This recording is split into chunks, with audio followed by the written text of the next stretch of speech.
Good evening, everyone. Welcome to the Texas Bluebonnet Arts and Crafts Group's Women in Art series. We have created a panel program with women artists representing all art forms and mediums. Our women artists bring their personal insights, experience, stories of their artistic professional growth and development. Our women panelists' artwork and life experiences have created an insightful foundational perspective for all women in the arts. Tonight, we have 4 new women guest panelists: Susan Murray, Vandy Mehta, Viola Delgado, and Marcy Inman. Our returning resident guest panelists are Dulce Ricky, Poran Lishnini, Donna Chambers, and Beth Ritter Perry. Welcome, everybody.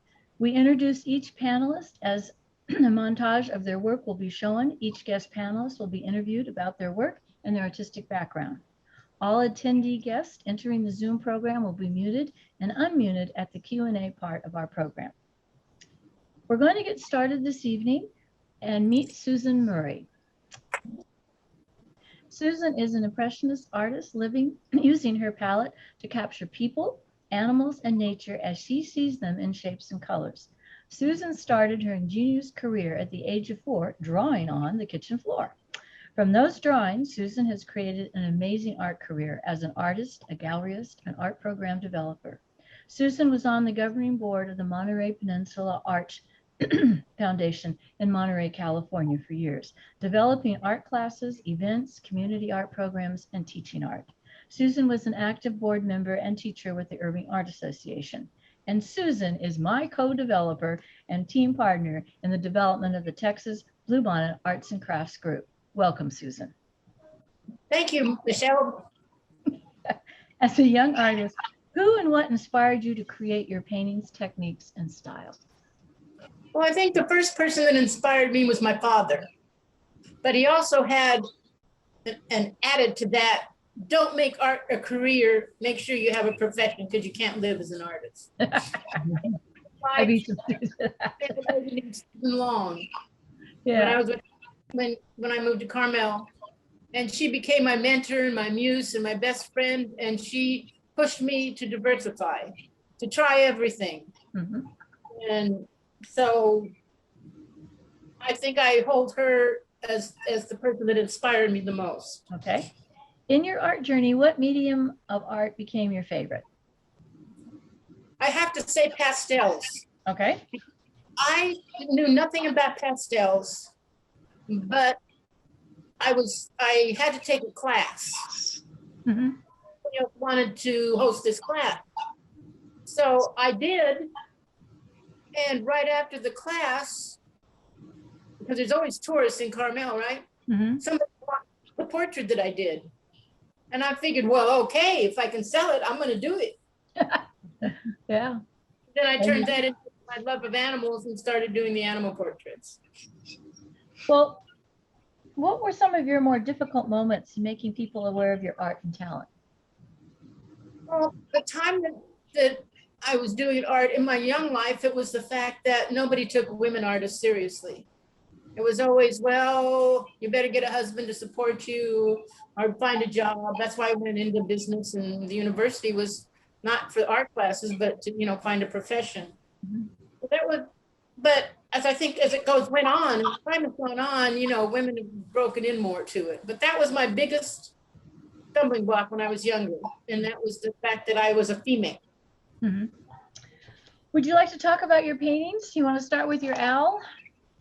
Okay, my owl this is a technique that's newly developed.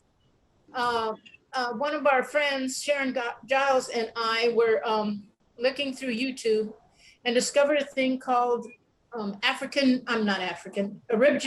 Aboriginal dot painting. And we got involved in this. Mm-hmm. And I found this, I love owls, and I found this cutout board, and at Walmart, I think. And then I decided during the pandemic to just paint it black and do an owl. So that's all dot painting. It's all dots. Okay. With a All right, you want to go into the next one?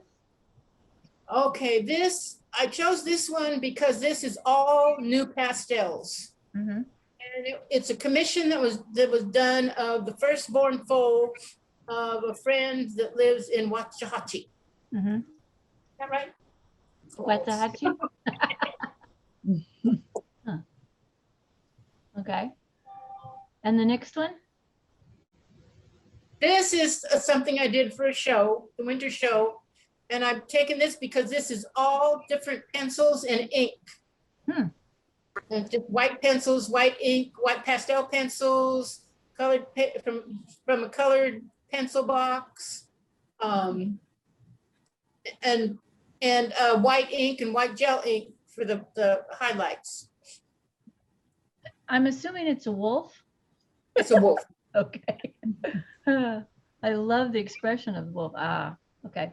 Next. And this is, I chose this because this is all soft pastels. And it's a rose, and it's the older pieces of all of them. Mm-hmm. And I did this in memorial of a friend who died. He used to bring me Lovely. flowers, Yeah. and this is the last rose he brought me. Okay. Okay. It's lovely. And one of the things I do is I make greeting cards. Mm-hmm. And this is a birthday card I did for Gayla, who loves, obviously, this little guy, and nobody ever acknowledges it. So when they asked me to do her birthday card, there we are. It's all in watercolor ink.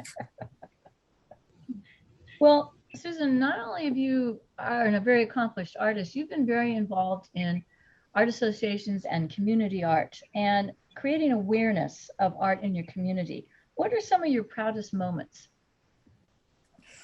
Wow.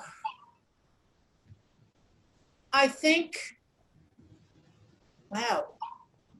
Well, one of them was finally winning an award at the Art Center. Mm-hmm. And I think the other one was being asked to do a commission for one of the local pastors for his birthday. That's as an artist. But I think one of the most proudest moments were during the pandemic when you and I managed to bring all of those classes together and make them successful. No, thank you. And I think that is probably one of my most proudest moments of what we accomplished during that time. Well, one of my proudest moments is having you as a co-creator. So thank you. I appreciate it. Okay, we're going to move on to the next person, which is Vandy Mehta. And Vandy is a contemporary figurative artist. Her work evokes interpretation of beauty, strength, and vulnerability. Self-love, self-discovery, our limited nature of our lives are the driving force behind her work.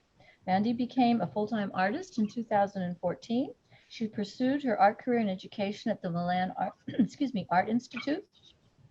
Vandy's immersion style of painting entices the viewer to create a dialogue with her artwork. Her artwork is collected in India, the US, Canada, and Europe. Vandy, as we start our professional art journey, there are people or events that propel us to reach out and develop our career in art. What was the moment for you? For me, the moment which, like if I can give my background, Yes. I studied in finance. I had a nice job, but somehow I still had that vacuum of finding myself. Mhm. Like, where do I fit? Like, what is my voice? If I am in a job, of course, I'm doing my work, but I was somehow finding this void in myself. And that is why I diverted, not just to do art, just pastime. Mhm. And then something clicked that, yes, this is something which I want to nurture as a hobby. And when my first child was born, at that time, I was like, no. I don't want to go back to that 9 to 5. Yeah. This is something which I want to keep doing on. Mhm. And I still was in that doldrums. I'll keep it half part-time, something. Mhm. But when I got my second child, that was the event when That was I an was like, exciting moment. and of course, like by that time, I I just wanted to find my voice. Mm-hmm. I just wanted to find my identity in my work, and not just from the selling perspective, Mm-hmm. but what I'm here to say, you know. Yeah. So that was my Yeah. idea behind, like, it took me a lot because I did not go to art school, Mm-hmm. but he kept on learning. I was very fascinated by representational art. So Mm-hmm. I studied art of Richard Schmidt Mm-hmm. by his book, Alla Prima. I learned portrait, the representational portrait from Suchitra Bhosle. So I just found the best artists and I took their online courses. For flowers, I learned from Daniel Keyes, who is like who won the Portrait Artist Award from the Portrait Society. Mm-hmm. So I learned his classes, and still I did not kind of find myself doing the representational art much because I could not find models. So I wanted something which can inspire a soul, Mm-hmm. or which is more immersive. Mm-hmm. And that's how I took one course again online, Mm-hmm. and I found use of mixed media. Mm-hmm. And in the whole process of finding my voice, just one day randomly, um, I made a figurative face, but I could not, I was not happy with the artwork. And then I started painting flowers on it. Mm-hmm. And it's just in a moment, I was like, this is it. This is what I have been wanting to do. Mm-hmm. And this feels like me. And that is how my latest series of artworks Mm-hmm. started. Before that, I incorporated birds because, again, my artwork is all about the self-love, freedom that we all want to experience. Mm-hmm. Like, as a woman, we go through so much. And, all I want to document is those experiences and those triumphs, Mm-hmm. And So you're doing it. Yeah, you're doing it through your art, like in the flamboyant floral heads. These are Yes. your emotions and also the escapism of you telling us who you are as a person, and you're redefining yourself through your art and your colors. Like this picture, I'm enough. It's brilliant. I mean, it's that puzzle look, but the flowers are growth and happiness and Yes. possibilities. Yes. So it's very well done. Let's look at some of her other ones, Madhu. I am fearless. I love this. So yeah, this has been, I have also been experimenting on lots of different surfaces. Mm-hmm. This has been painted on glass. Mm-hmm. And it has a shimmer from inside because acrylic inks are on the back side of the glass. Oh, And okay. there is a gold leaf. Okay. Mm-hmm. And flowers are painted, of course, on top, and oil is on top. Yeah, I So- love the determination, the look of determination on Yes. the lady. And, So, and the yeah. butterfly, just as a reminder that Yeah. life can be a fantasy. It can be, an escapism. It's really nice. Let's look at two other ones. The crystal. Yeah, this Okay. is chrysalis. Yeah. This is my recent piece. This is Mhm. in an exhibition at the main stage. Okay. In fact, this just, I would say, a painting finds its own way through the artist. Mhm. So I had not at all planned this. I have no idea when I start this painting. I do work with the reference photo. Mhm. I have a system of making my own references, Mhm. but I did not imagine that it will come out this way. So it is in that moment wherein the painting tells me that, do this. Mhm. Or the muse, which Yeah. in the big magic, which she Yeah. talks about, that the muse is there. Mhm. And the idea of chrysalis is the hardest part of the caterpillar is to break that cocoon. Yes. It's the hardest part. It's the life and death moment. Mhm. As a woman, we all experience that hardest part. Mhm. And it's that toughest moment which makes us bloom into that beautiful person which we are. And basically my paintings are a reminder of, that you matter in this world. Mhm. No matter the world tells you otherwise, you matter and you bring beauty to this world. So That's this right. is what chrysalis is all about. Could you Really. say the chrysalis painting was kind of your breakthrough moment as an artist? I would say I Am Enough was my breakthrough. Okay, all right. Of And I course, they knew, both are like stunning, but yeah. yeah. I know that you do a lot of online teaching. Are you still doing that right now? Yeah, yeah. Great, great. I have like COVID has given me a whole different perspective into art. Mhm. So from in person, I moved to online, and I saw that there is so much that I have to offer. Mhm. And I have recently started a new membership style of classes, which is a monthly, very light program. Good. You That's know, great. and yeah, so yeah, keeping It's funny myself busy. because when I first met you, you were kind of a shy artist. You weren't too sure you wanted to show anybody, and you were really great at it. And so to watch you progress in the last 4 years has been amazing. It really has. It's been a pleasure to see that happen. So thank you. And thank you so much. You're welcome. And again, about surrender, again, it's God's way of telling you that Yeah. you have to let go and you Mhm. have to surrender Mhm. in order to find what way is, designed for you. Mhm. So That's very true. this, yeah. Well, thank you very much. And right now we're going to move on to Viola Delgado. Viola is an artisan, crafter, and artist. Viola works in many different art mediums. Viola has a strong passion for her Tejano roots, and it shows in her artwork.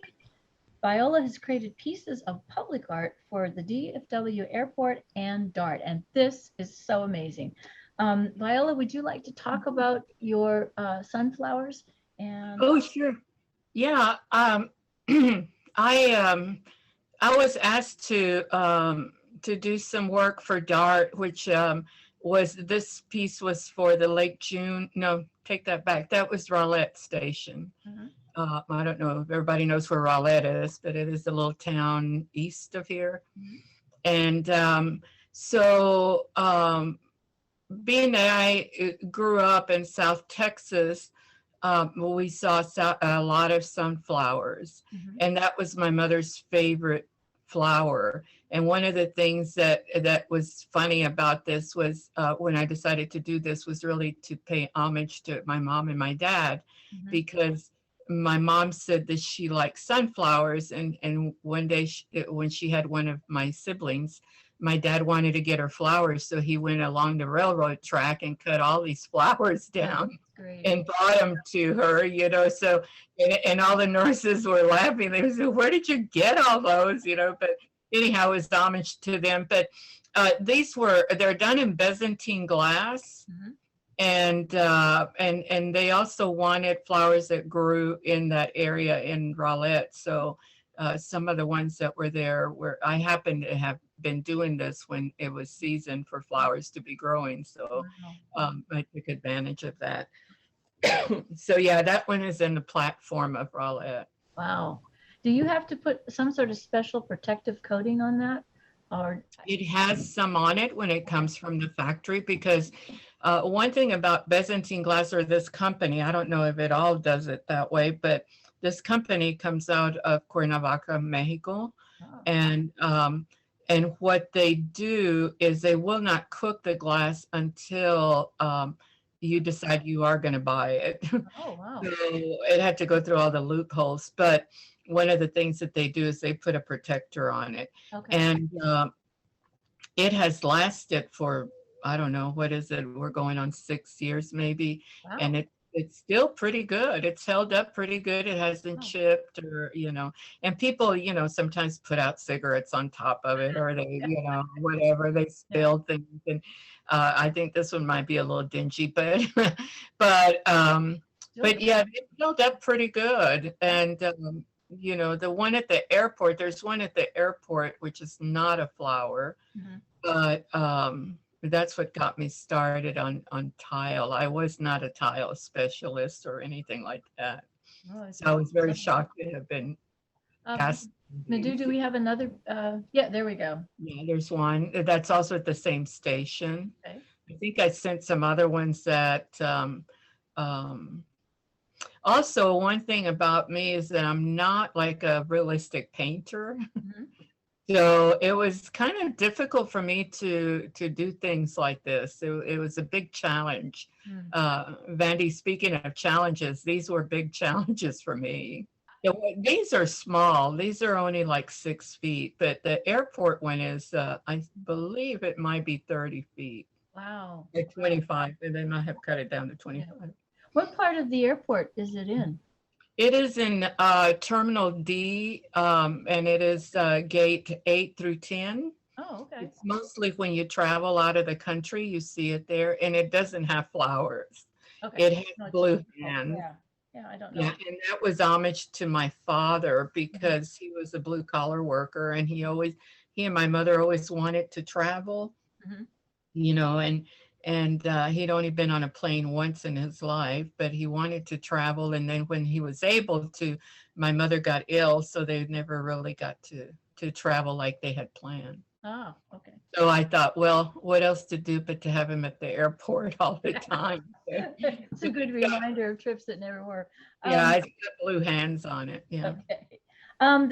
As a woman artist, what Mhm. awareness do you want to bring to the art world in DFW? Well, as being a Latina also is that we didn't have a lot of opportunities in the earlier years when I started doing artwork to do artwork, Mhm. because I think that people were under the impression that we were mainly for the Hispanic holidays. Mhm. So we got a lot of invitations during Cinco de Mayo and you know, those kind of holidays. We were just like, we couldn't be invited to more places. I mean, we were like, they wanted us at the park and they wanted us everywhere. I had no problem with that because I felt like exposure was the best thing. Yeah. And so, I mean, if they asked me to exhibit in a, you know, restroom, I'd do it. I said, how many people go to the restroom and are bored? You know, I mean, they have something to look at.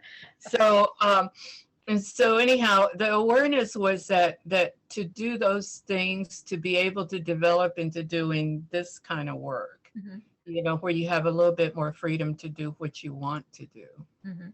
Mhm. And of course, public art is really what they want you to do, is taking words and turning them into images, you know. Mhm. So, but the awareness is to let people know that we can do a variety of work. Do you feel culturally and that it's being received here more in Dallas because of Dallas's huge diversity of different cultures? I think now it is, and also the younger generation are becoming more aggressive in belonging in different groups. Then I think my generation was a little bit more shy, and the times were very different, you know, Yes, for us, they definitely were. you know, than they are now. So you had if you were too aggressive, you know, you didn't get invited anywhere. So you had to just kind of, you know, balance yourself out. And now I think the young people just kind of, they don't care. They're going in and they're going in, you know.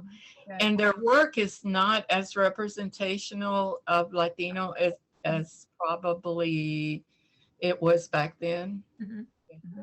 Do you feel, is that sadden you, or do you say, okay, that's life, we're more diverse as a culture? No, in a way it does sadden me, but if that works for them, that's even better because it gives them a platform to speak it, maybe not, you know, do the artwork, but to Right. speak about it, you know, talk about it. Okay. And bring it to the surface. But yeah, it saddens me because I think we've lost a lot of young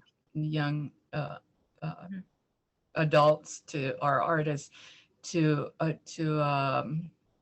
different style, I guess. Not necessarily a style of painting or anything like that, but just a different ways. Different way of doing it. Uh-huh. Do you still show in different galleries around Dallas? I do. I still show.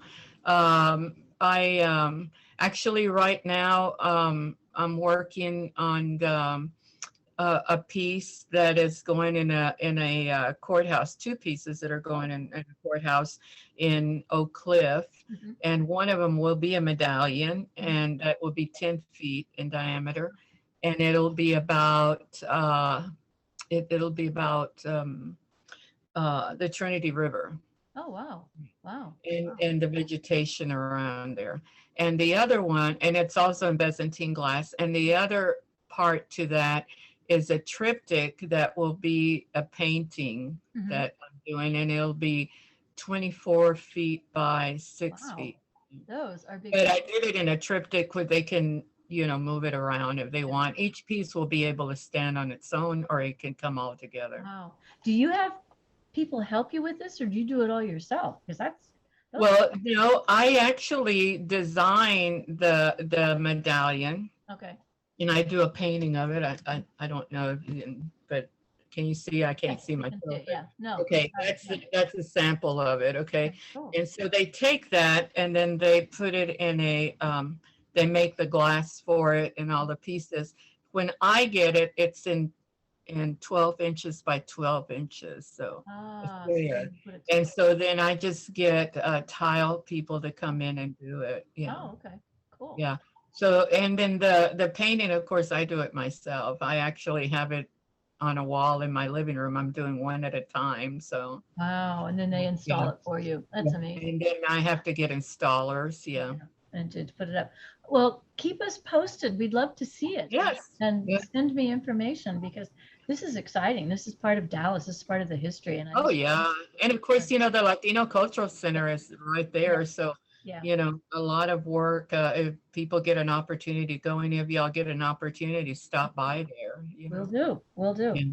Well, I want to thank you, Viola. It's been Thank you. fascinating learning about you and the things you do and how important you are into the public artwork of this Well, area. thank you. So thank you. Thank you. Appreciate It's it. been a pleasure to hear everybody's about everybody's work. Okay. Thank you. Our next guest is Marcy Inman. Marcy is one of DFW's foremost art leaders, developers, and manager of art programs, exhibit, art camps, lecture series for the Irving Art Center. Marcy is one of the most successful women art leaders in the DFW and beyond. Marcy is instrumental in developing art programs that entice the diversity of Irving community and the surrounding area to partake in an art experience in the Irving Art Center with galleries and classes and community art programs. Marcy was the galleryist manager for the Huge Trig Gallery, which is now the Pollock Gallery at SMU. I personally admire Margie's professionalism in managing and developing art exhibits, art program events, and art programs for the community. Welcome, Marcy. Thank you so much. Very gracious welcome. I appreciate it. Marcy, when did your passion for developing and managing art programs and galleries exhibits begin?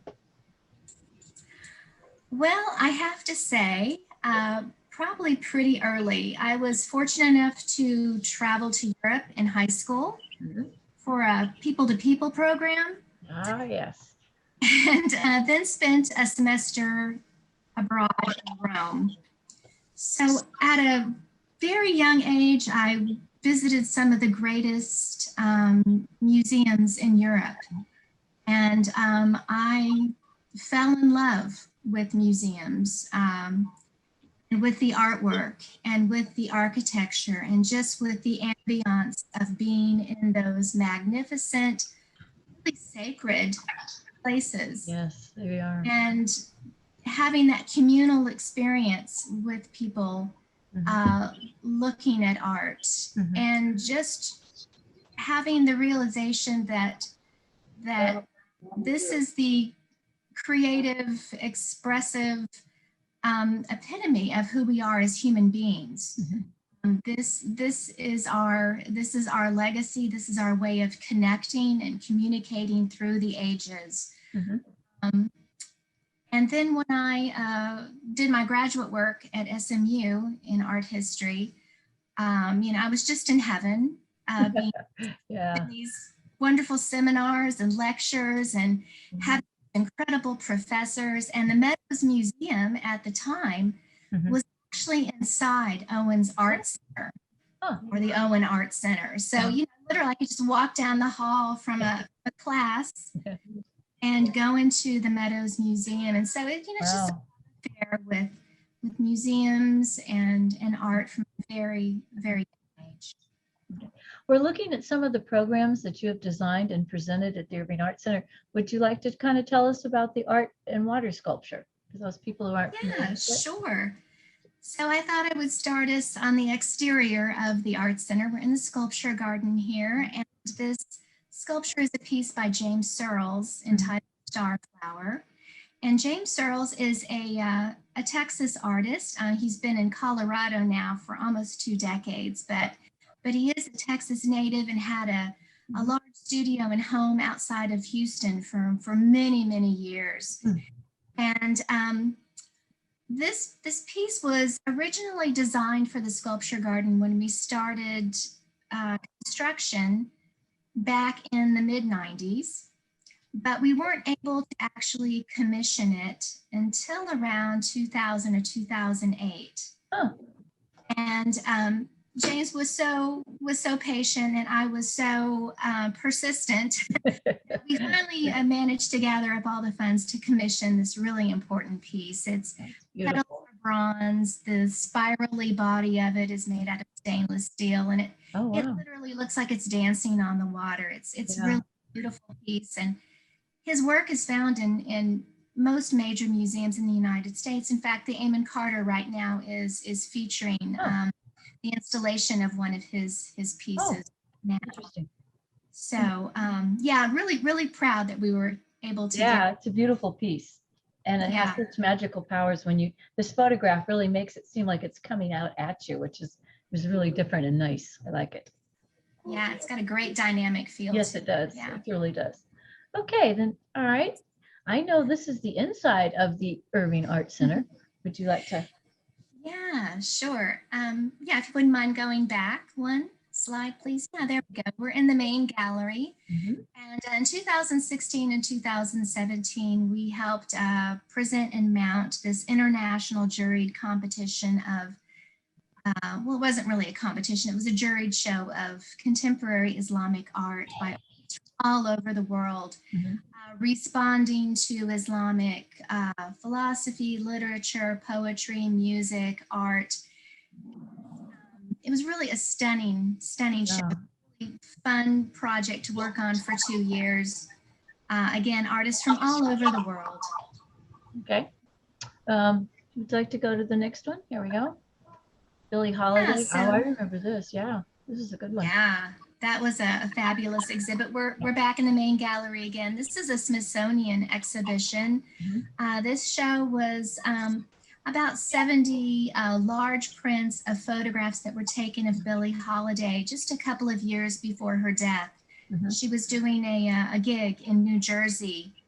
And the photographer, Jerry Danzig, photographed her during that Easter weekend run during her show. And there were just stunning images of both of her performing on stage, but backstage. And you just really get a sense of her humanity and her personality, and just really quite a treasure trove. And I chose this because I wanted to highlight our Smithsonian affiliation, which is kind of a big deal, that we are one of about 200 affiliates throughout the United States with the Smithsonian. Well, I think that affiliation is wonderful because the Smithsonian has so much, and to be able to travel with it and to be able to present it to all people in America, and the diversity of what they have to show is a brilliant acquisition for you guys. It's just wonderful. Right. Okay, next one. We're back and looking at the Billie Holiday exhibit. I love this photograph, and you get a sense of the prints. They're large scale. They're just beautiful. They were mostly all black and white, and this large print size really kind of had an immersive feel. You really kind of felt like you were kind of almost in the space with Billie Holiday, looking at her. It was like kind of a very intimate experience. Yeah. And this series of photographs just really kind of encapsulated her very multifaceted personality and life. And again, really, I think, brought out her humanity and kind of showed a Billie Holiday that, was just more than just the blues singer, just more than the drug addict and her tragic life, but really showed her as again, a very multifaceted, complex, delightful, beautiful human being. Very well said. Okay. This is, go ahead. Yeah, this is our focus gallery. It's a smaller gallery. It's right off the main gallery space. This is a current exhibit of Amy Wernst.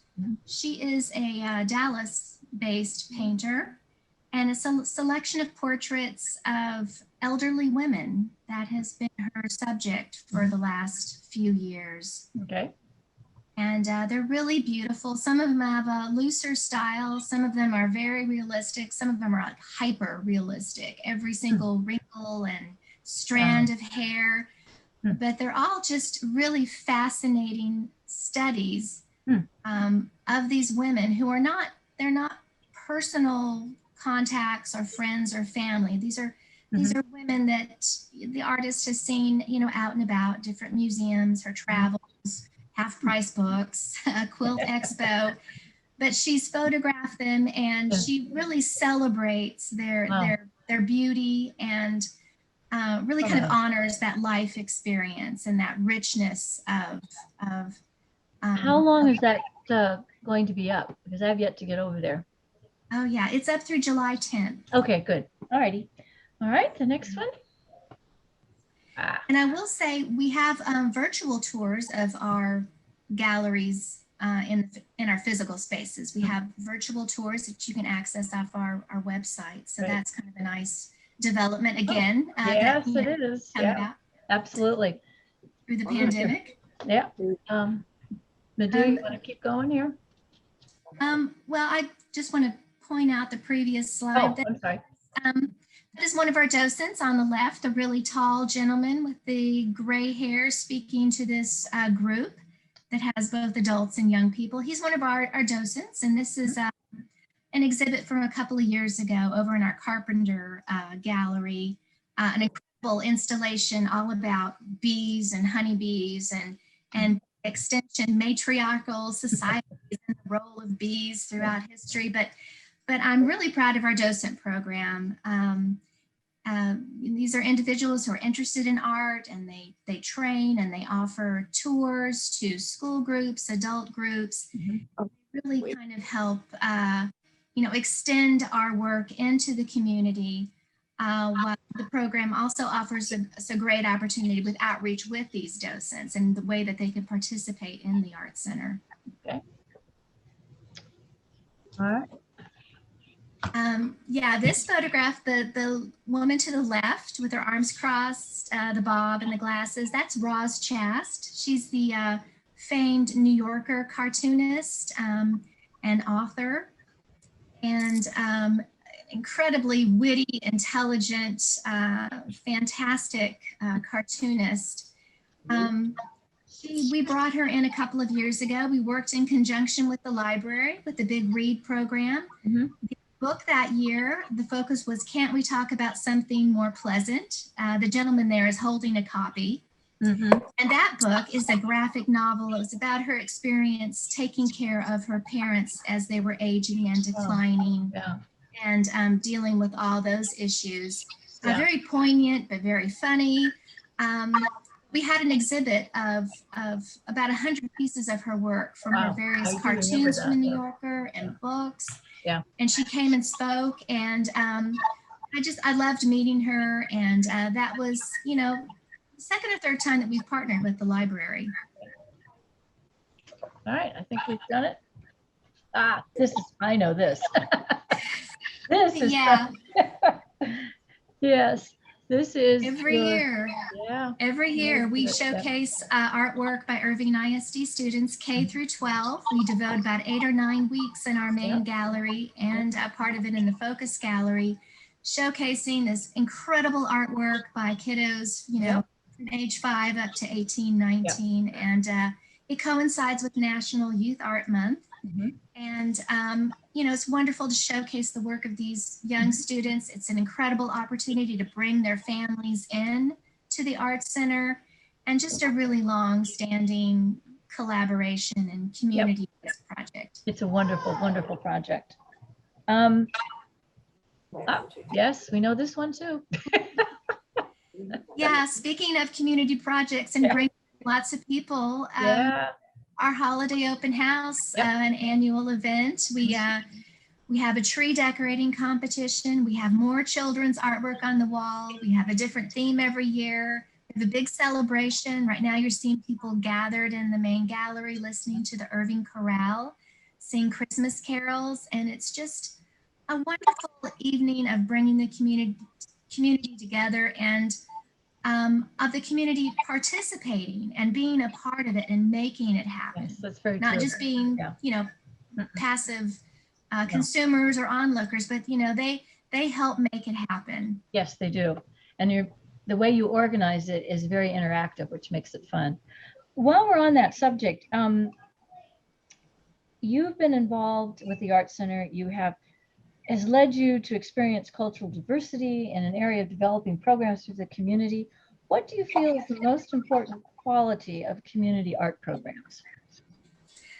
Right. Well, I mean, Texas, North Texas, but, especially Irving, among other cities, but we are so culturally diverse. Yes. And it is, something to celebrate. And a part of what the Art Center does is work with the community and work with programming partners and work with our local arts groups. And so we're able to bring in a good representation of our community to be a part of it, to help us create and to help us present and to celebrate our cultural diversity. Right. Yeah, and you do a very good job at it, I must add. As being a resident and being involved in some of your projects, it's always been fun and successful and kind of joyful to see the eyes of the children and the people that are participating. Now, Yes, I have a question. thank you. As a woman in art management, what are the hurdles and experiences that you have experienced in developing your management style of art organization? That's an interesting question. I've been pondering it this afternoon. I think some of my initial hurdles came. I started working. I've been with the Art Center 30 years now. I was young, and I think, being a female and being young, I don't know if I was initially taken very seriously. Plus, the Art Center was so new at the time. They had just completed the construction of the theater. So as a full visual and performing arts complex, we were still very new. The whole kind of concept was new. My position was still fairly new. And the Art Center was built really through the efforts of the local arts organizations coming together, looking, for funds, for funding, really just a lot of grassroots effort to create this beautiful space to celebrate the visual and performing arts. And I think, early on it was these, arts groups that were so integral to making this happen. They were like, this is our home. This is where we do our thing. So they weren't really especially interested in someone else coming in and doing other things, starting another program, starting a larger visual arts program or kind of launching into an art education program. They were all, I think they were still kind of stuck as this, this is our place and we do these things. We don't know if we want time and resources going to anything else. So that was a big transition. But again, it has resulted in, I think, a deeper, more meaningful connection to the community and to the area at large as we've worked together, grown together, created things together, and continue to find ways to make the programming relevant to the community. Right. Well, thank you, Marcy, for all your insights. Now we're going into the part of our program where we're going to honor our resident women artists on the Texas Bluebonnet Women in Arts Group. These women have helped us develop this program, and because of them, we are beginning to have a certain request in the community for women to participate and share their art experiences and adventures and professionalism. The first artist that we're going to speak to is Donna Chambers. Donna is an impressionist pastel artist. Donna teaches and promotes emerging artists in the DFW area. Donna has a leadership role in various art associations, the Pastel Society of the Southwest, the Visual Art Guild of Frisco, and she's vice president of the Richardson Civic Art. Donna is a galleryist at the Art at Filters in McKinney, and I welcome you, Donna. What inspired you to become a pastel artist? And being a female artist, being a female artist and art business person, what were the challenges you've encountered? All right, I would like to thank you and your team for inviting me to be on the panel once again with these very distinguished and wonderful artists. I'm very pleased to be a part of this. Okay.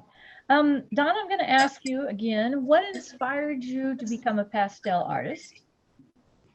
Well, I hadn't done art for a really long time, and I had a gap in my employment. So I started taking a couple of classes at our local art gallery. And I started out doing charcoal, and I thought, this isn't a lot of fun. And the guy who was teaching us decided to start using pastels. So he started showing us how to use pastels and all that. But at this point in time, he wasn't really teaching it. He was just, demonstrating how to do it. And I thought, I really like those colors. They come in all different shapes and sizes. They're soft, they're hard, they're medium.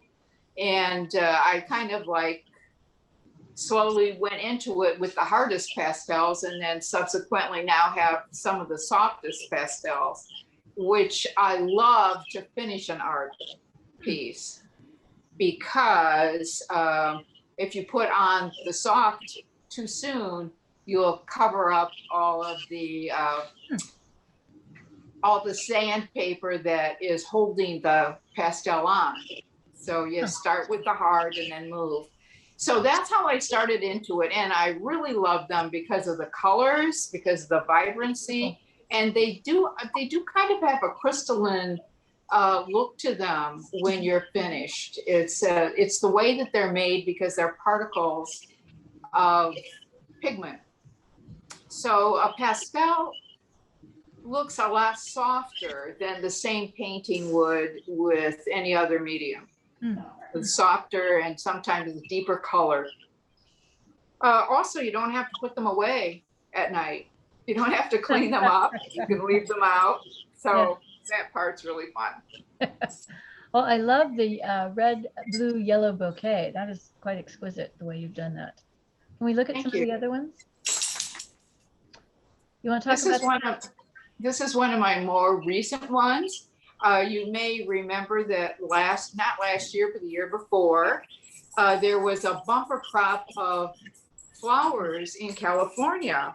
And I wasn't out there that year, but the subsequent year, I went out and took several pictures and kind of combined them, because I couldn't get that same abundance of flowers. So that's how this is. This is really the foothills in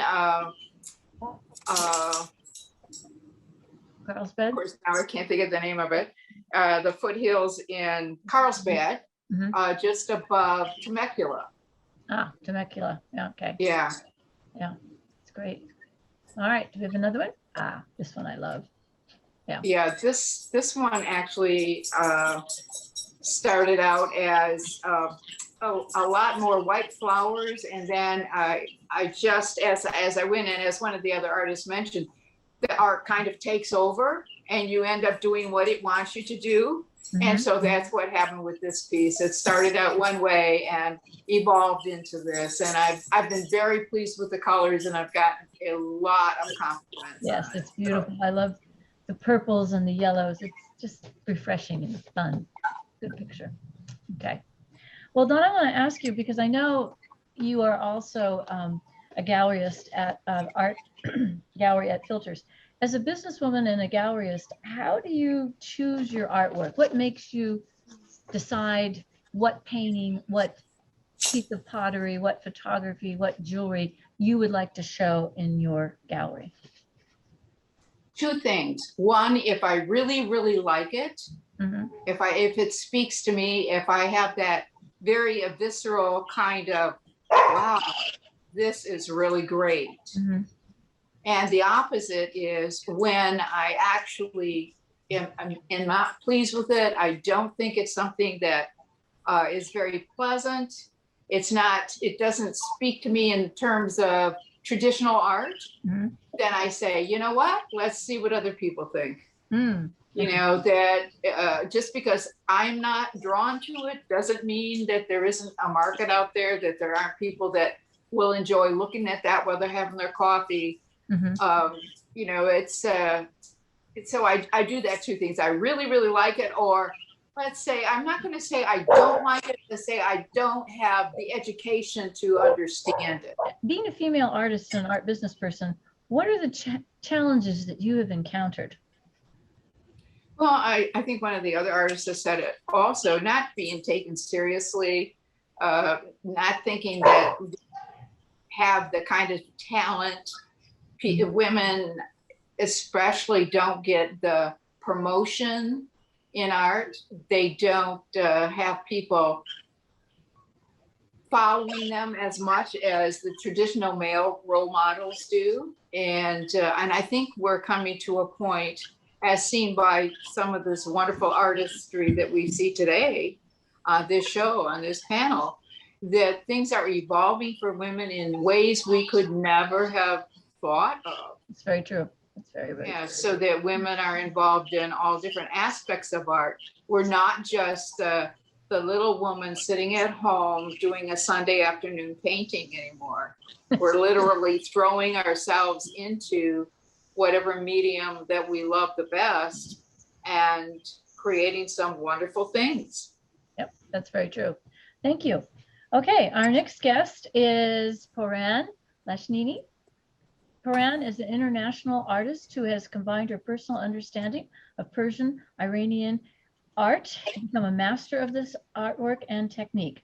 Poran has honed her artistic and professional skills in art and cultural education venues and creative art roles. Poran, would you like to talk about your paintings and your techniques and how you have mastered it in the world? Hello, everybody. Thank you for having me in your group. Can you hear me? Yes, we can. Okay. And you showed the one is actually is very contemporary artwork of me. I start with very very traditional style when I was very young, and little by little I get expert in that kind of the art style, and I just bring it a little bit more and more to the contemporary part. It's actually the part I really like it, and I experience it. I spend a lot of time on it. Is the coloring. I love colors, so I use it as a vedana. I think she said it perfectly. Is the part when in the moment something is happening, you meet yourself and the artwork is just happen, and it's pretty much that much is like an accident. Oh, it's a great accident. I love the detail of the roses and the plain face, and then here comes that gorgeous bird, just right there. It's gorgeous.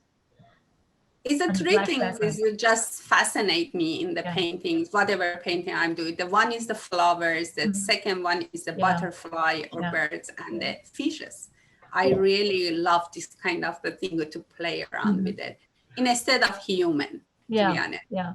But I can see your training from the Persian Iranian techniques in the roses and the details. That's still part of who you are. Yeah, I am so proud of that, and I cannot lose it. It's not up to me. It's pretty much sometimes many of my coworkers and the people I'm working with them, they tell me to just be a little bit, contemporary artist, painter, and get a little bit far from your root. And basically, I cannot do that. It's really something I learned when I was very young. I was like a teenager, 12, 13 years old, and it stick with me and it come with me. And I think we're going together to death, you know, I cannot lose it. Absolutely. No, they're fascinating. Is this the one with the fish? Can you go back to that one? Is that a watercolor? It's a watercolor, and it actually is in behind me. I can just go like that, and you can see it. There it is. Yeah. It's a watercolor, and also is the acrylic and is the gouache together. So wow. The details, it comes with the gouache and acrylic. Okay. Use the gouache and but the basic working, especially when I'm trying to draw it, I use the watercolor. Oh, okay. Okay. Because the colors are just phenomenal. Thank you. Thank you. What events inspired your art career? I think you know that Nowruz is very famous Persian New Year in the world. It's a celebration. At the moment, spring is a start. So pretty much this is the time. This is the springtime. And it's for us, for Iranian community, it's very important day, moment, and whatever you want to call it.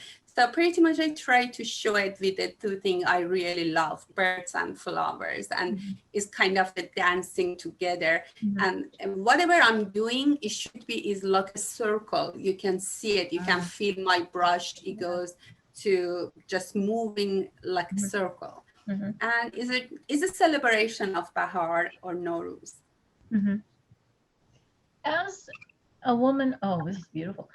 As a woman artist, what has been your toughest moment to receive recognition for your artwork? My life as an artist is divided to two parts. I am, you know that I am moved to United States. Is one major part of my life as an artist was in my native country, Iran. And Tehran, and I moved to United States, and the second part is the start. Is actually that was the most toughest part, and I moved from, just imagine, Tehran to Texas. It's a little bit different from other part of the United States. I didn't go to New York or Chicago. I just came directly to the Texas. So, but it was hard. It was very hard to accept me. Many of the great people, I know them over years, they pick on my language and my language skill, and as a second language, and also for even the style of my artwork, or they didn't like it, they didn't understand it.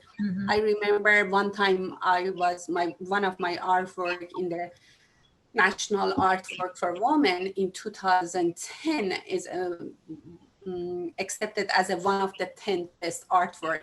And I never forget that. So the person, it's just want to talk to me, and then just they want to send something to appraise my artwork. They told me, we love it, but we don't understand that. Did you print it? Did you print it and you put the color on it? Oh my God. And that was the moment I suddenly recognized how big is this gap between what I'm doing as a traditional artist and what the other people, especially Westernian view, see from my artwork. And that was the moment I tried to learn both sides and make a bridge. Wow.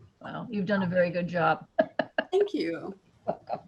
Okay, we're going to you know, and Michelle, I think art can create a feeling of the community and respond to the challenges caused by the encounter of the traditional and modernity. So at any society. So when you be an active artist, is the best thing you can do is put a little bit light to just show your diverse culture to others, and also accept some elements from other cultures. Well, art is always an educational photograph of cultures and how people react to it. And as artists, we are always projecting that with our artwork, whatever it is, whatever medium we work in. We are saying, this is the culture we live in, and we would love to educate you to that. And you blend those cultures, particularly in America, because we have so many different cultures that we blend. Okay, thank you. The next guest artist is Beth Ritter Perry. Beth is a boho supreme artist, creating original images, art quilts, art texture, jewelry, and object d'art. Beth is also an art educator for students K through 12, an art university professor, and enjoys witnessing the creativity and discovery of art in her students. Welcome, Beth. Thank you so much for this opportunity. I really enjoy doing this. Well, we're glad to have you. Would you kind of like to talk about your art and boho art and kind of explain it to our new artist, what you do and how you do it? I'd like to say hello to all of our new artists. This is such a wonderful group. You're gonna really enjoy it. Boho Supreme, it's just this nutty little term that I came up with to describe 2D imagery and the 3D media works that I do to kind of push the envelope in terms of surface embellishment and patterning. And it's a hodgepodge of different cultural influences, such as India and Africa, Japan. There's a lot of Japanese influence in my work also. I like to include just a big hodgepodge of unusual, colorful stuff that's reminiscent of everything from gypsies and hippies to the art crafts and folkways and non-Western cultures. I've got a little bit of everything. I love the sculpture. Is this a ceramic sculpture you did? Yes, it is. Wow, She's entirely hand built, and it's kind of fun. And the libations jar behind it, and the accompanying cups are too. It's funny. A gazillion years ago, I came really super close to majoring in ceramics. I mean, wow. I loved wheel thrown ceramics, and I still enjoy it. But it wasn't until this was just before my son was born, like 17 years or so ago, I decided one summer I just needed to get dirty. I just needed the mud again. Yeah. And I took a class with, I don't know if any of y'all know Marty Ray, who taught ceramics at North Lake for like years and years and years. She retired probably 3 or 4 years or so ago. But I took a class with her, and I just could not, I had it in my head that I wanted to throw, and it just wasn't happening. Then I just started hand building, and I'm totally in love with that. So it's great. I love it. Thank you. So the lady is, she's entirely hand built, a slab technique and a pinch pot and a cast and sculpted face. And it's all original. Wow, beautiful. You want to move on, Madhu? And this is great. This is what I love about your quilt. You incorporate everything that's earthy and womanly. They're wonderful. Oh, thank you. This one and the other little quilt that I've included. This one here, the presentation. They're the kind of things that I work on when I'm in between projects, and I've been quilting for like 30 years or so. And I don't believe in throwing away scraps. I've kind of like resolved in myself that I'm going to use every last scrap that I can. I don't care how small it is. And I've got my favorites. So these are just little, that's great. little quilts that I put together to keep myself busy, off the streets and out of trouble. Well, you know what the crazy quilts are, and it's like you've taken the traditional crazy quilt and just put a contemporary version into it. It's great. Yeah, and lots of different different techniques. Oh, great. Thank you. Okay, let's see. And you want to talk about this? This is a print, I'm assuming. This is a silk screen print, something like 24 by 32. Okay. And part of a series of about 5 or 6 prints. Oh. And I really love Hindi. The intricacy of the mark making. I really enjoy it. And I've kind of just juxtaposed a lot of different cultural influences here. The lady with the dreads, with the dreadlocks, and the Mindy. And Becoming is, I have a series of paintings.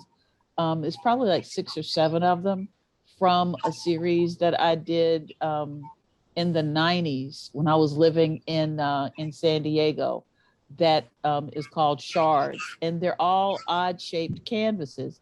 And I think I got the image for the idea for the odd shaped canvas in a dream. But, you know, at the time I really wasn't into woodworking or anything like that. But one of the colleges where I was teaching, I had a good friend who, this guy was absolutely incredible at building stuff. And I described to him what I wanted to do. And he put together a bunch of stretchers for me. So I've got a lot of odd shaped stretchers with a lot of my images springboard off of the artistic movement, surrealism. And this one is called Becoming.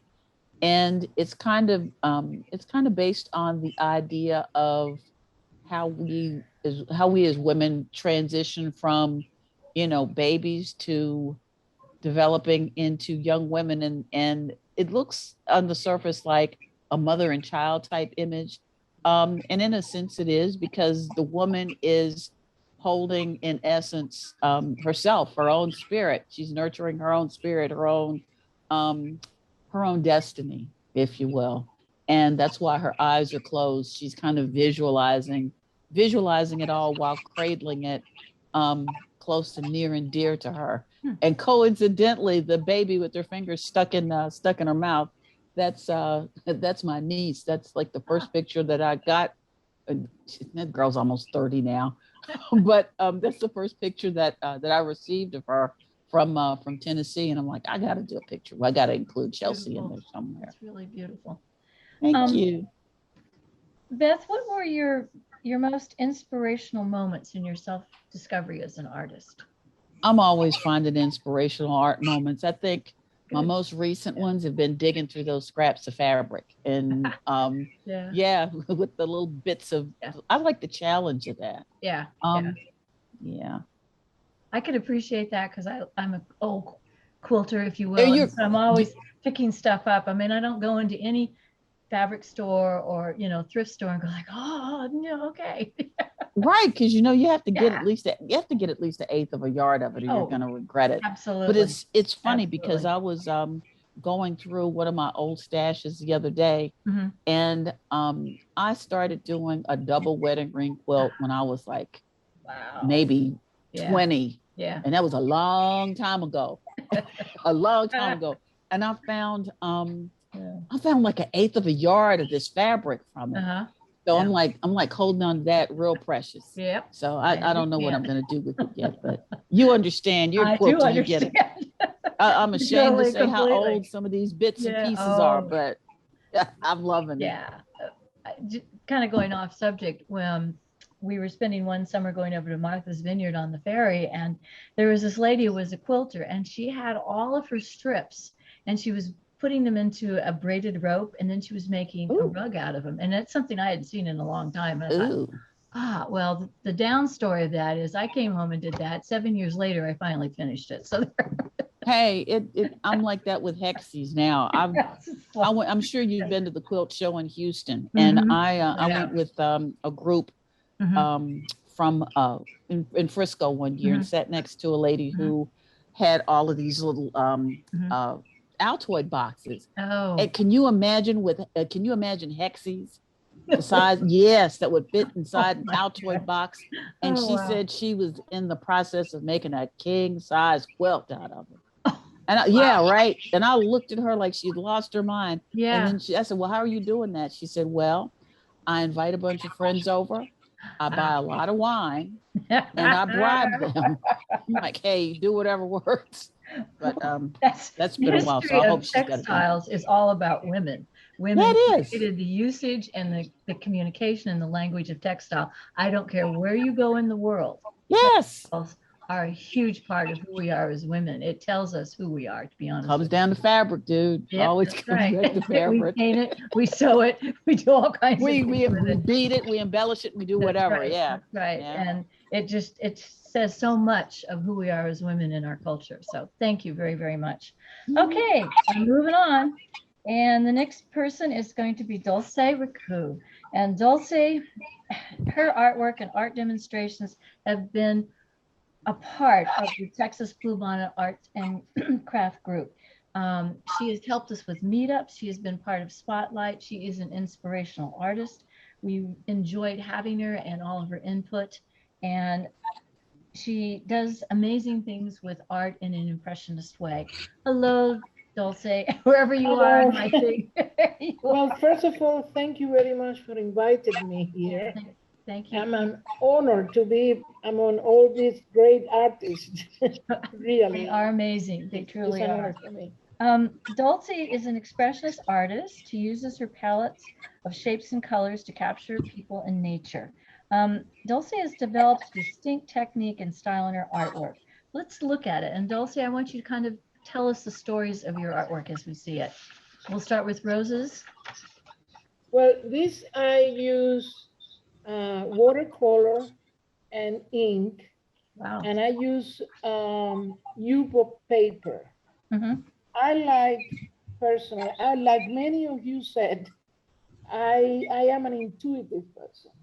So I go by, I don't have a plan. I just let it go as it comes from inside, whatever it is.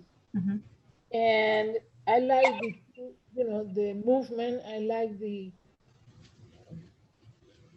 precisely the non-realistic in this case. Mm-hmm. I like the transparency in some way, and the it's kind of mystery mm-hmm. that I like to put in this particular one. When you were developing your technique, did you start out as more of a more traditional artist, and then as you developed your personality and your technique and your style, you evolved into a more contemporary impressionist? Kind of, although I'm really very, I don't know how to put it. I don't follow any specific mm-hmm. style. Okay. You know, I may have, and I have different themes, mm-hmm. these different subjects. Mm-hmm. I'm not, you know, close into one particular subject. Mm-hmm. So even when I learn the traditional thing, it's still, I always follow the more expressionist, if you want to say, the more mm-hmm. internal type of mm-hmm. expressing myself. Okay. That a movement, for example, is very important to me, any media I use. Mm-hmm. Yeah, I can see that in how you've started the flow of your paint and your inks. It's definitely, yeah. And I let it go. I just let it go, like many of mm-hmm. you said. Mm-hmm. Mm-hmm. Madhu, can we see? Yeah, there we go. This is great. I love animals too, right? Mm-hmm. And in our culture, roosters and the rooster fighting is very popular. Not that I like it. I really don't like seeing that. Mm-hmm. It hurt me to see the animal. But I was attracted by the movement. I was attracted by the color. Mm-hmm. And I was trying here, this is oil. Mm-hmm. I was trying here, apart from the movement and the color, to give the rooster some sort of internal expression. Mm-hmm. Like, for example, I think one of them is scared. Mm-hmm. I think the one on the left is, you know, you can, at least I think I did that. Yeah, you did. No, you know, great. Putting some expression on the spirit of the animal. Mm-hmm. No, I love the movement and the circle and the energy that comes out of it. I think it's great. Okay. Thank you. Yeah. And this is, I love horses. And in this one, I use actually a limited palette. Basically orange and blue to make a gray, you know, and I again like the movement, the idea of, you know, mm-hmm. even the horses, like it's a kind of a stampede, but, you know. I love the title, Hey, Not So Fast. Hey, not so It's a good one. Yeah. All right. Okay. This looks like. Yeah. Well, this is charcoal mm-hmm. and graphite, I think, as well. Oh, okay. And also, sorry, this is another one. Mm-hmm. This is acrylic, and also I use for this one, I use paint that you use for the house. Ah. house paint. I use that, and I use acrylic Mhm. and some kind of gel. Mhm. And again, it's inspirational. I mean, I started with it and it rose like that. I didn't plan it. Mhm. That's great. I usually don't, I think on an image, or I think on something. Mhm. I even see maybe a photo or something, but I never paint looking at a photo. I just like get it inside me, and then I do whatever. Mhm. Like with the rooster, for example, of course I saw roosters, but I didn't use a photo to do it. I just grabbed whatever the rooster were giving me, Mhm. and then I painted. Oh, you did a very good job. That's the way I normally You would. do it. Now, I'm going to ask you the questions that I've asked most of our artists here tonight. What have been the basic challenges you've had to go through to make your art available and expose people to your art through your journey to become an artist? Well, I started, as I told you, really painting, every day, and when I retired from my work. Okay, so that's like 15 years ago, 10 years ago. It's difficult because women are never taken too serious. That's true. They will look and we say, oh yeah, well, okay, it's a hobby. They never think about that you really paint every day, and you really going not a hobby. You really try to find different media, different way of expressing yourself. There is a lot of work. But in general, the view now is changing. I think now it's changing. But they think, no, it's a hobby, when it's not. So that is difficult. I've been in different organizations, and that also helped me. Like the Visual Art League of Louisville and the one in Frisco, and that helped me to expose my painting. So things are changing, but still you have that behind you. Yeah, it is difficult. Especially when you do it after you retire. I mean, you didn't start. Yeah. Well, a lot of artists, I mean, they're the young starters, but I have met more people who developed and discovered their art talent in midlife as well as in early life.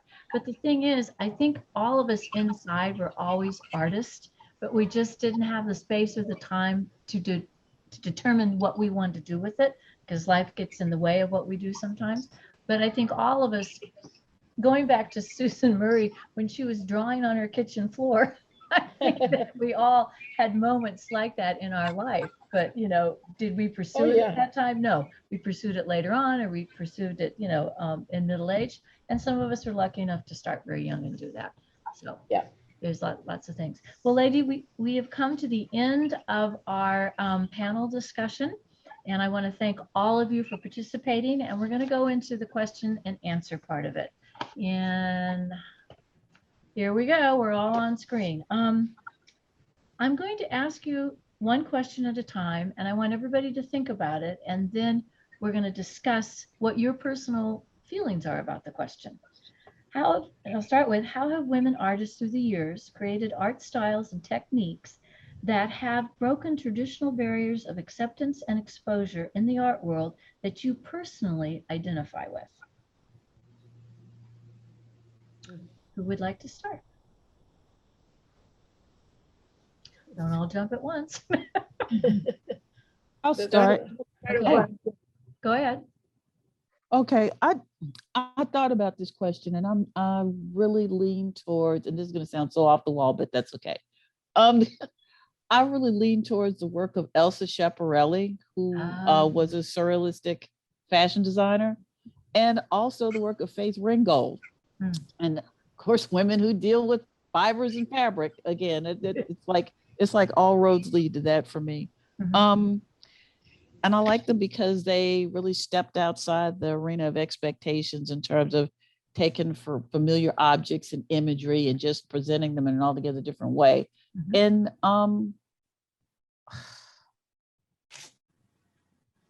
women as artists, we just, that's what we do. That's what we do. Very true. It's very, very true. Next person. I think I think that for me, it was an artist that is not really well known in the US, but her name was Remedio Varo.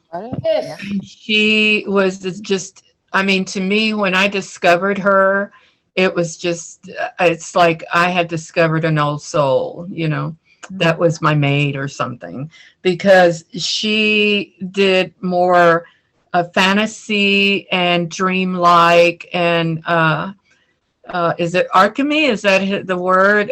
She just did all kinds of things and that were so different. And yet my work is not anything like hers, but I just, she was just fascinating to me. And she didn't care what anybody said or what anybody told her. She just went right through it. And she was during the time when they were leaving Spain because of the wars, and she went to Germany and she went to, and then ended up in Mexico and ended up dying there. But she was a very good friend of Leonora Carrington. Very good friend. And both of them together were just an amazing group of women with Maria Izquierda. And she was another one that was really, Izquierdo, is it Izquierdo?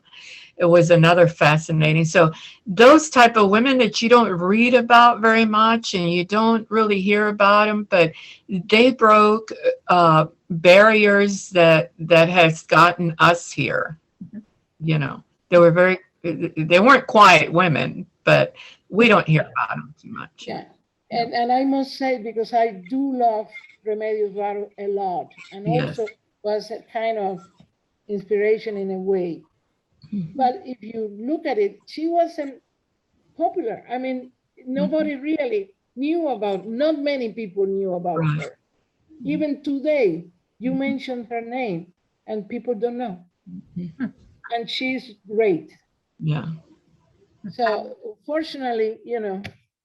Well, I think also the fact that just a little tidbit more, but the fact that I think that most people in the U.S. just think of Frida Kahlo, and it wasn't just Frida. I mean, these women were just doing their own thing, and you know, did it. The Leonora Carrington, she was fantastic. Still, when I am so down in my energy, artistic energy, I'm going back to look at her work. And I'm coming back very fresh. I love her work. And I think she never come to be known as a first a person is the first artist in her work, surrealism. She never came to this point. They never called her, but she was actually. Yeah.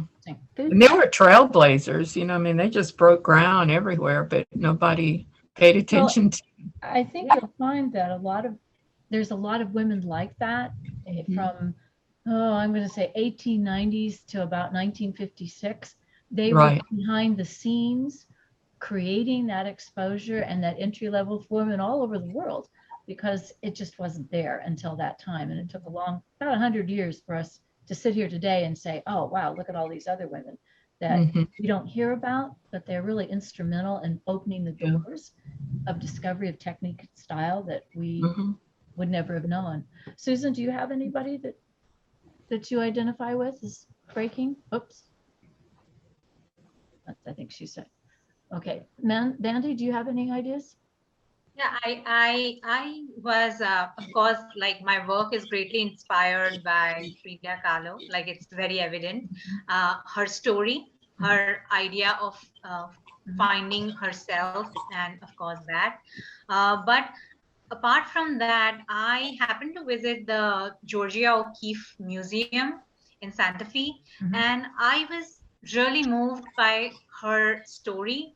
In a sense, the way she found modernism and her challenges which she had to go through just to make others accept that it is coming from a woman.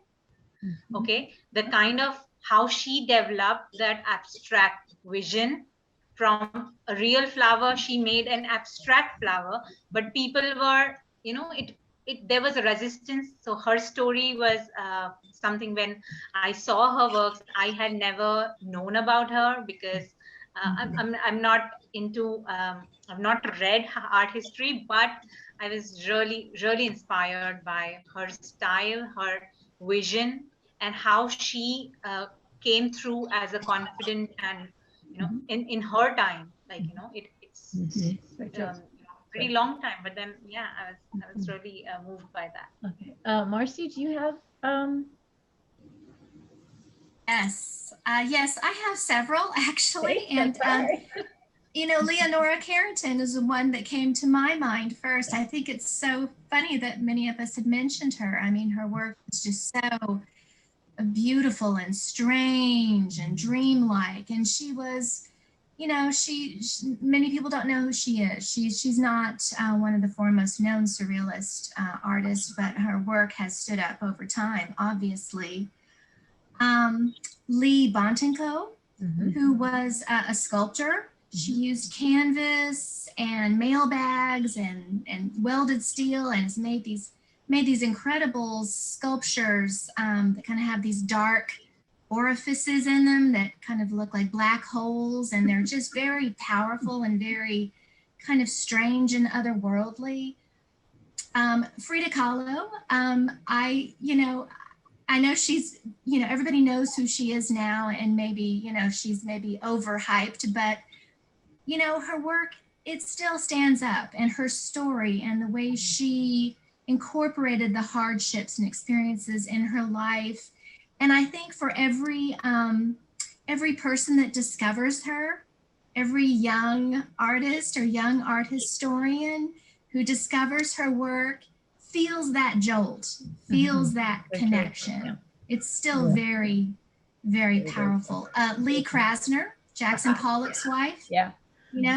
Amazing painter, but she was way in the background. Jackson got all the limelight.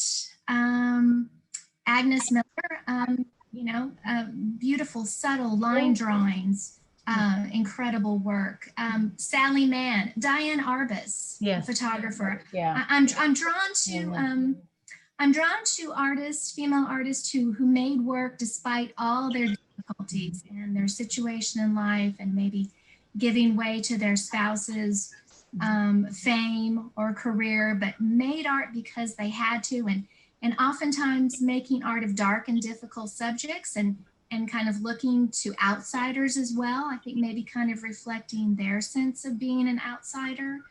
So many wonderful artists that are now getting their due, but I think could probably use a little more recognition. Yeah. Okay, Baran, you have something? Yeah, you're muted. I just say it. I say Leonora Carrington. She's my favorite, and I love her. The mythology she uses, the symbolism, colors, everything. Everything. Okay. Right. It's just like a good dream. A strange good dream. The woman artist that I think that makes the most difference here in our town was Pete Fernandez. She took the woman artist in this town from being a social club to being what the art association and the women artists are in this town. And I admire that greatly for her. She embraced the new technology the way a lot of older artists didn't. And of course, as you know personally, I miss her very much. Yes. But I think she's made a difference here locally in the way women artists are looked at. She was also an incredible optimist about women in art, which was refreshing, because I know it wasn't easy, but she always had such a futuristic optimism about her. It was just fun to be around her, because she would never hold you back in introducing art to you, or art techniques to you. And she found art everywhere in everything. Yes, she did. She was an amazing lady. Donna, are you back online? I am. Can you hear me? Yep. Okay, I was thinking more in terms of subject matter, and how most of the traditional art was about war and hunting and sailing. And then as women started to emerge, it was more the nuclear family, the mother and child, raising children, doing the work in the kitchen, more of encompassing what women were about as opposed to the more masculine That's a very good subjects. point. Yeah. That's very true. Okay, I'm going to move on to the second question. What are the challenges in style and technique women artists are experiencing now? I think I lost my connection. Nope, we got you. You got, okay, I cannot see you for some reason. Oh, okay, no, we see you. Okay, all right. Does anybody want to have a? For me, it's technology. Oh, yeah. It's technology. It's like, I just, they asked me to send something like, can you send us in the JPEG? Oh, what the hell is the JPEG? How do I do that? The simplest thing would just throw me off, and of course I've done it before, but it's just like, just gets me all nervous. I'm still the kind that likes to see things on slides, and, things like that. But and just when I got into disc, now they're making computers where you don't need a disc, It's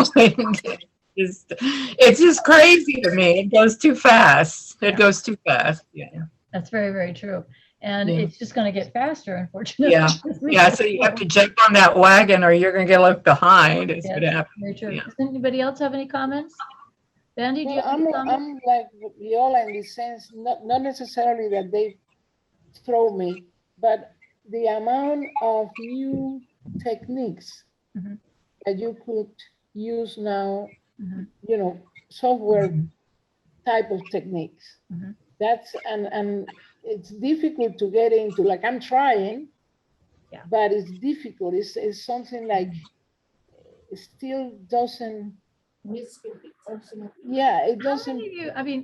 A lot of us come from the art background of physically touching and being and creating.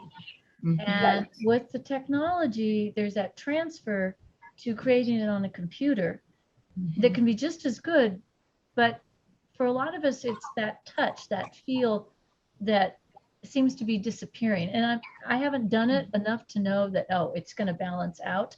But I think that is a huge stumbling block for a lot of artists. It's like, okay, how do I get that feeling that I'm feeling in me to translate into a computer prototype? I don't know. Well, the thing that in my case bothered me is the use of the technology give me all the physicality of things, but it doesn't give me the insight that is not there. At least I haven't seen it yet. It's beautiful. You can see the technique and all of that, but that inside, I still wait to see. I don't know. It will be interesting. I stay open. I stay receptive to it. And that's all I can do. Is anybody else? Marcy, do you have any thoughts on that? Well, of course, I defer to the artist in the group, but one of my sons recently graduated from Kansas City Art Institute with a degree in ceramics, and the reason he loves ceramics so much is that it's so hands-on. You are feeling, you are immersed in it, you're making, but I was just astonished with some of the things that the kids were making there. In ceramics as well, using 3D printing. And they had built a whole new building called the Fab Lab, the Fabrication Laboratory, in which they were using software and scanners.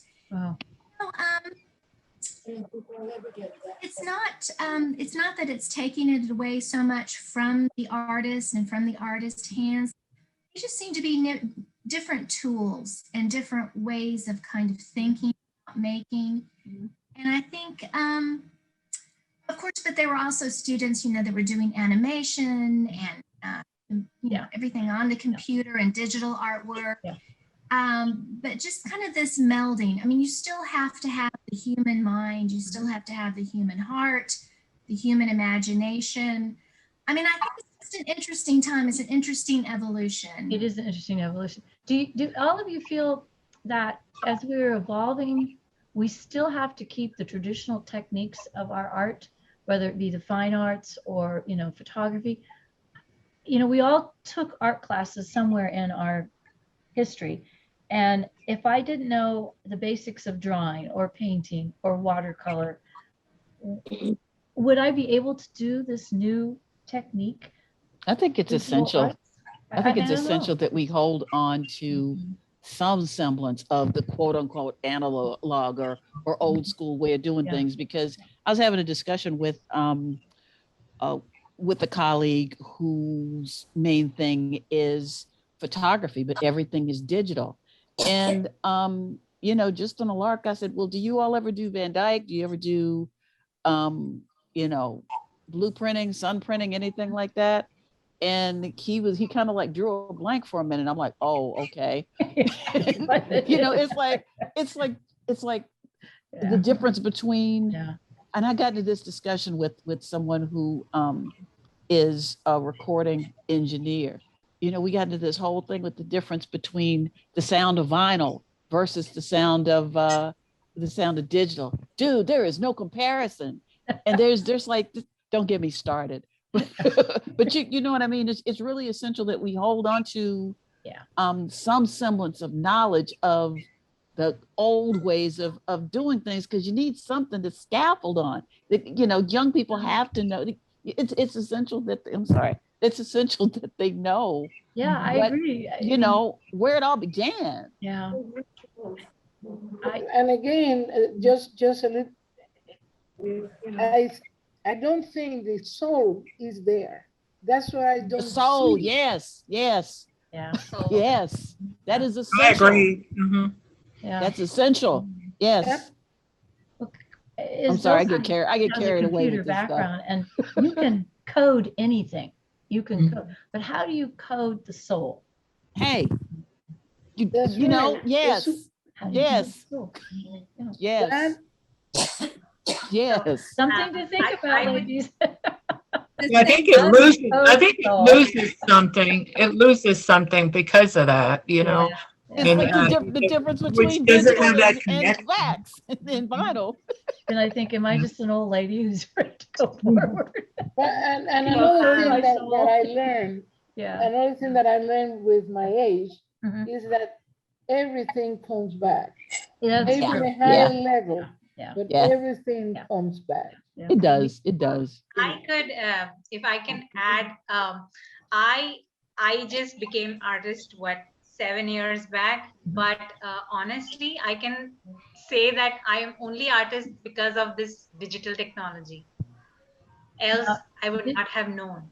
Yeah. It's just because of internet. I have learned everything, whatever I learned, everything I did it on, like, be it fine art. Like, I learned everything, the ABC online. But the soul I poured from within, like the energy came from within. But without the technology, I was a new mom. I would have never discovered the voice inside me. And I am thankful that it's only because of this time we are living in that I had the means to pursue the passion. And I got that exposure that I am able to make it a living out of it. Otherwise, I would have again gone back to the 9 to 5 or something. No, that's a really awesome point. You learned everything in internet, but you did it. You did it with your hand, and that's why you are artist.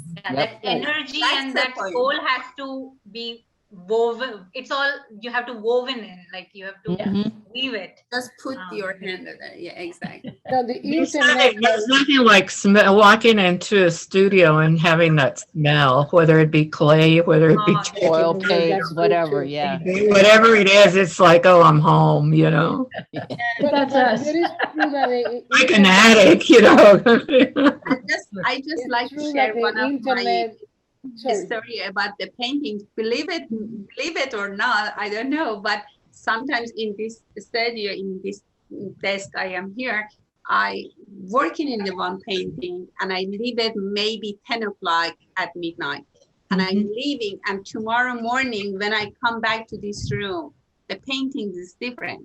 It's the whatever I did it last night in 2 hours and I didn't even notice it. Yeah. Tomorrow after that, when I look at it, believe me, my mouth is open and I look at it and I say, sometimes I say to my husband, did you touch my painting? No, I say, it completely has a different soul. I just want to say that is the working with the hand it's made. I think the beauty of technology as it's emerging is that it allows us to educate ourselves. To understand. You take courses like Vandy. I mean, you couldn't go to Milan and leave your children and do that. You couldn't go somewhere when you're a young mom. With the technology of taking classes online, it allows you to explore your art and your talent. So that's a definite plus. There's no question about that. And also the ability you have, I'm sorry, also the ability you have to research. I mean, you can go and find anything you want. Anything. From universities or from whatever. Yeah. So anything. It's fantastic. Yeah, it is. Before you have to go to a library. Yeah. But now that whole world is there for you to it's very, very search and learn. Yeah. Vanda, you wanted to say something else?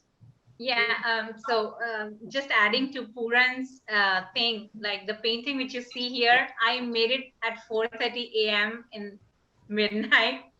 It was, some energy is there, you know, and like I'm lucky enough that I have a separate room as a studio, and in the midnight, it's just something, I just got up and there was something, you know, calling me that, no, I need to do it. I need to do it. This painting is, you know, incomplete for so long, and you know, I want to do it. And so it just completely transformed. That's true. In that 2 hours in the midnight, so that calling again. Donna, are you online? You have something to say? No. Okay, you're easy. I'm just in trance. And I'm really feeling insecure about my knowledge about art. Oh, don't. But I do think enthusiasm is a very important, very important part about creating, and also having encouragement.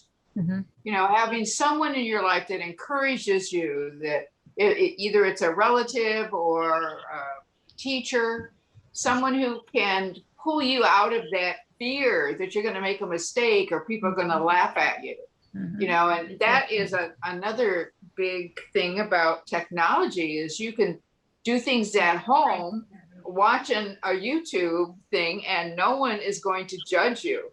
Yeah. There's not going to be any. So I love it for that reason. All right, I'm going to move on to the next question, lady. We're talking about technology, and I'm going to say, what part does technology and finance play in developing and maintaining the success of women in art? Well, I think that women have really found their place during COVID on YouTube. There are more women artists on YouTube showing what they can do than you ever heard of a year ago or 2 years ago. That's true. So I think women are really coming to the forefront because of this tragedy known as COVID, that we've been encouraged to get online and show what we can do and start a little home business through doing that. That's a good point. Anybody else have any other thoughts? I wanted to talk to also say like what Donna was saying, because women going on YouTube. We did at the Latino Cultural Center. We've done these exhibits called. We started with Cinco Latinas, which was 5 Latinas, one common thread, and these were women that came, were from all over South America, Latin American countries, and anyhow. And the reason that came about was because it's really getting dark in here, I know, but you can see the reflection on my eyes here. But was because we could not find, Donna, enough women, Latina women, on the internet, on YouTube. We couldn't find really that many Latinas. That many women of any nationality. And less more than the Latinas. So what we decided to do was to do this exhibit that brought them, and in doing that, we interviewed each one of those women. And if you go on there, you will see under Cinco Latina, you will see their interviews. And I want you to know that from those interviews, 3 women have gotten beyond where they were. One of them just got picked up by the DMA. Her work was bought. And just 2 years ago, we did something called 10 Latinas. So I put 5 more women on there. I'm not in the show, I just curated it, but we put 5 more women in there. And we also did the same thing. We interviewed each one to see the progress. And it's amazing what the internet has done for them, because they get discovered on there. That's very true. So yeah, Donna, you're right. I think women have been coming out, and doing things that they can do. Are any of you on doing things on the internet, like classes or showing your work on the internet? I'm showing mine, yeah. Okay. I'm showing mine too. Okay. Mm-hmm. I have a class, and also we had one 5-stage show for Persian artists also, right, 2 months ago. Well, at the Texas Blue Did you say for Persian artists? Yes. Okay, I'd like to look at that, yeah. The Texas Bluebonnet Arts and Crafts is now doing the Spotlight virtual galleries, and we just did Jose Hernandez, which some of you know very well, and that was very successful, and we're editing it now, we're getting it out so it'll go up on YouTube and stuff like that. I really personally, this is my belief, that if you're going to be a successful woman artist, you can do it in person, but you better have a social media presence, because that's how people are going to connect with you and be interested in you, and perhaps buy your work. And then the people who, the big gallerists, the people from the museums, you're going to build a certain credibility with them. And Marcy knows that very well, that if you're not out on the internet, nobody knows who you are. I mean, it's like the women who broke these barriers for us, now we're taking it through another barrier to make women very prominent in the art business world. So that's my theory. Good point, yeah. And go from there. And it's so great because these artists can control it themselves. They don't have to go through gatekeepers. That's right. Curators and directors and gallerists. I mean, they make it happen themselves. Yeah. So I love that sense of empowerment. Yes, very well put. Very well put. Because that's the thing that we have lacked in the past. And so technology has given us this gift of empowerment. And I think it's great. Ladies, we have to come to an end now, and I can't thank you enough, Beth, and excuse me, and Susan, and Vandy, and Dulce, and Viola, and Marcy, and Foran, and Donna. Thank you, thank you, thank you. And I want to thank Madhu, who is our production team, and Emily Garner, who is going to be our production team editor. It's been a wonderful evening. I hope you all have enjoyed it, and I want to say thank you to all of you. Thank you so much. Timber, Thank you. you're welcome. It was such a wonderful meeting, every one of you. You have been marvelous, you. and this interaction and organic conversation really gives women the power, as Marcy was saying, the empowerment to go forward.